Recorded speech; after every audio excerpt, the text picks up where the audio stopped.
Now we turn to a Beat exclusive. I am joined for a live interview by three key former Trump insiders and witnesses. They're speaking out at a time that the investigations are at a criminal pitch in New York for the Trump Organization. I'm joined by Jennifer Weisselberg, the former daughter-in-law of Trump Org CFO Allen Weisselberg, who is reportedly under significant pressure in this Trump Org criminal probe.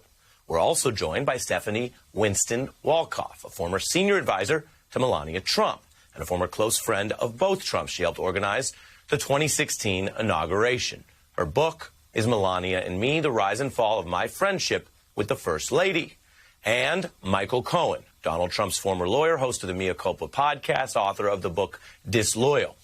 I want to be clear, the three people you see here have a lot of firsthand knowledge that separates them from many other individuals that we rely on for a range of information and expertise, but rarely do we get firsthand witnesses, and rarely together.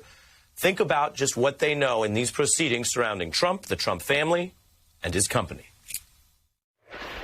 President Trump's former personal lawyer, Michael Cohen. Michael, you're sounding the alarm. If anyone knows where the bodies are buried in the Trump Organization, it's Michael Cohen. Former friend and advisor to First Lady Melania Trump. Her name is Stephanie Winston Wolkoff. Ms. Wolkoff, of course, also played a key role in organizing the Trump inauguration. Weisselberg's former daughter-in-law has confirmed she's been cooperating with the New York Attorney General all along. She's the former daughter-in-law of Allen Weisselberg, the top Trump executive, why she's now cooperating with prosecutors and why she thinks Allen Weisselberg will flip on Trump.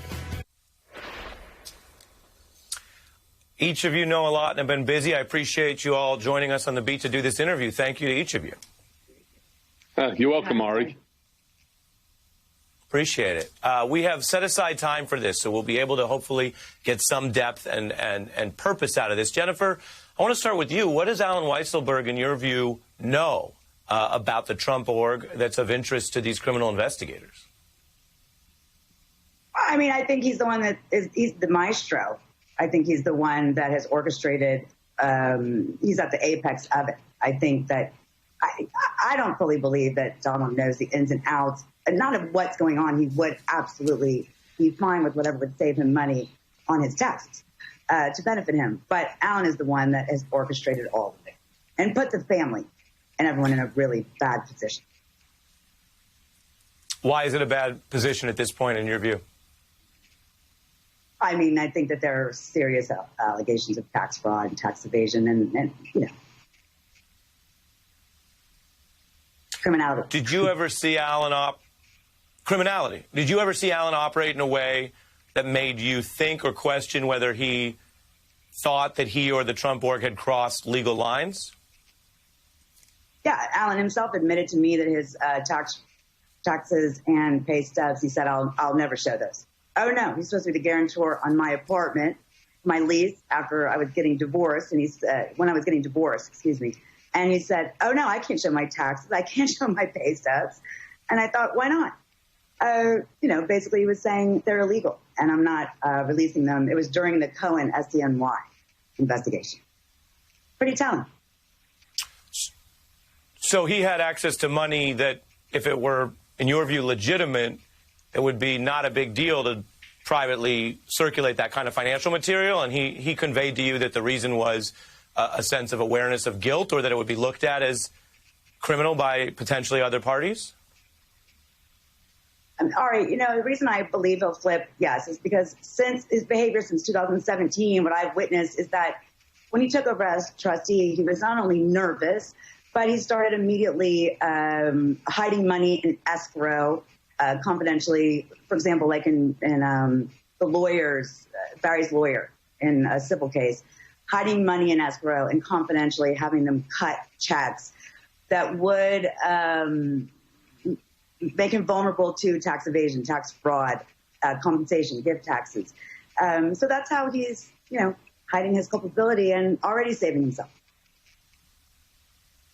And before I bring in our other guests here, Jennifer, there were payments, as we've read, for your children's tuition. That's correct? Correct. That's one of what was the issues. Go ahead. Well, I was going to ask, what was the purpose of that? And do you think that that's an exposure there for Mr. Weisselberg for investigators? Oh, I think it's not only an exposure for Alan. I think it's an exposure for Donald. He was writing one of them, too.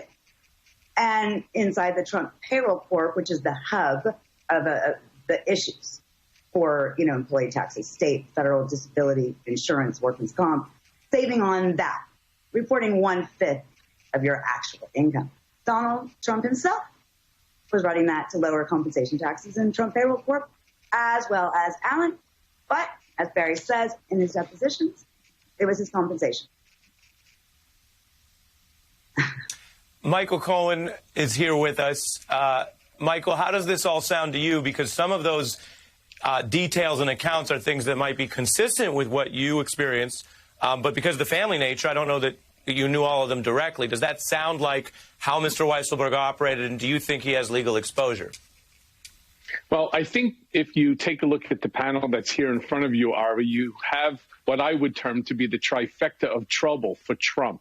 If you take a look, you have, of course, Stephanie, who has the Melania and the Presidential Inaugural Committee. You have Jennifer, who deals directly with the CFO, and myself that sort of encompasses Trump and family, as well as the organization. But Alan is a very interesting guy because Alan was the gatekeeper for every penny that came in and went out of the Trump organization. But it wasn't just the Trump organization. It was also Donald's personal accounts. It was the kids' business accounts. It was the Presidential Inaugural Committee. It was the campaign. Any penny that had anything to do with Donald Trump went through Alan Weisselberg's desk. So now that they have Alan sort of under investigation. I remember once I had bumped into Alan and the family at a restaurant here in the city. And when I went over to say hello, he was like, "Oh, you can't talk to me. You can't talk to me. You're under investigation." Well, I really do hope that as soon as I get off of home confinement and I hopefully bump into him again, I can turn around and I can say to him the exact same thing. But I do believe that he has significant exposure. And I think his exposure is not one that you can just hide, because the beautiful thing about numbers is numbers don't lie. People do. And as we know, Donald lies about everything. Donald lies and Alan swears for it. So it's a question of whether or not Alan wants to now serve time in his golden years, or he wants to provide the information to the multitude of different organizations, law enforcement organizations, that are currently investigating him. My suspicion is that he's going to provide the information they want. Let's take that point to Jennifer. And it's interesting hearing you say that, Michael, because as I think viewers know, there was one point in time where you were making arrangements for Donald Trump's benefit, the NDAs and other financial payments. And you reached, when it was all said and done, you partly did what you were saying Alan did, which was you committed to things for him and ultimately unwound them. And everyone knows the story. Jennifer, what do you think of Michael's view? Ari, I'm so sorry. Just one quick. Alan was involved in every aspect of that transaction as well, which, of course, is something that, one would have to expect that he, too, would be a co-conspirator to the hush money payments. I'm sorry. Go ahead, Jennifer. No, let me take it to Jennifer, and I think Michael raises at least a fair question, which is whether this review will go through all of those things. You've each attested to the fact that Mr. Weisselberg is under heat here because of how much money he's involved with, that there wasn't any money of any significant sum that he didn't have his hands on. We'll get to Stephanie on that point, too. But Jennifer, go ahead. I'm sorry. All right, what was the question exactly? Well, there's, more than one question when we have this much going on. But one question that Michael raised was that he didn't think that Mr. Weisselberg ultimately would go to risk jail or take personal risk to save Donald Trump in the end. Oh, no. What is your view of that? Oh, no, he's going to flip. Absolutely. He'll save himself. No, I mean, him and Donald are just the same. There's no difference. They'll save themselves at any cost. Yeah. That's what I'm saying. He's already... And Jennifer... He's already, for example, all of a sudden he was getting fixated with an apartment at Trump Place. All of a sudden in 2017, he's suddenly showing that he's paying rent for an apartment because it wasn't appearing on his taxes at all. It's not that it's indicated incorrectly. It's that they're missing. And that's what my voice brought to the investigations, was what was missing, what the numbers are supposed to be, what I really know, because I lived it for 28 years. So, it is all